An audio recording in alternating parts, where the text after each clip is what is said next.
याबाबत मयत नवनाथ पडवळे यांचे वडील तुकाराम भाऊका पडवळे वय वर्ष 48 राहणार पांगरी यांनी अकोले पोलिसात दिलेल्या फिर्यादीत म्हटले की मुलगा नवनाथ हा मॉडर्न हायस्कूल इथं इयत्ता 12वीच्या वर्गात शिक्षण घेत होता।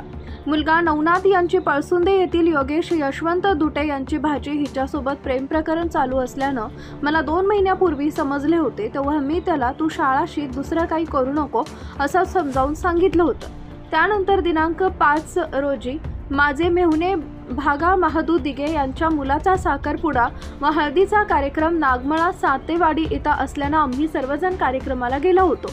यावेळी हळदीचा कार्यक्रम संपल्यानंतर मुलगा नवनाथ मला म्हणाला की मी आपल्या घरी जातो, मला मोटरसायकल द्या, तुम्ही वाई इथंच मुक्कामी थांबा असं सांगून रात्री 11 वाजलेच्या दरम्यान निघून गेला।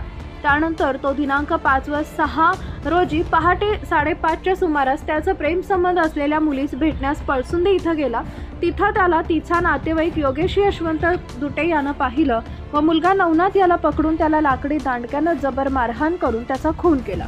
फिर्यादीवरून अकोले पोलीस ठाण्यात गुन्हा दाखल करण्यात आलाय, तर पुढील तपास पोलीस निरीक्षक मोहन बोरसे यांच्या मार्गदर्शनाखाली सहाय्यक पोलीस निरीक्षक संदीप हजारे करत आहेत। प्रेयसीला भेटायला गेलेल्या आणि नुकताच 12वीत उत्तीर्ण झालेल्या नवनाथ तुकाराम पडवळे वय वर्ष 19 राहणार पांगरी या तरुणाचा प्रेयसीच्या नातेवाईकांनी लाकडी दांडक्यानं हात, पाय व पाठीवर मारहाण करत जीवे मारून टाकल्याची घटना पळसुंदे इथं घडल्यानं सर्वत्र खळबळ उडाली आहे।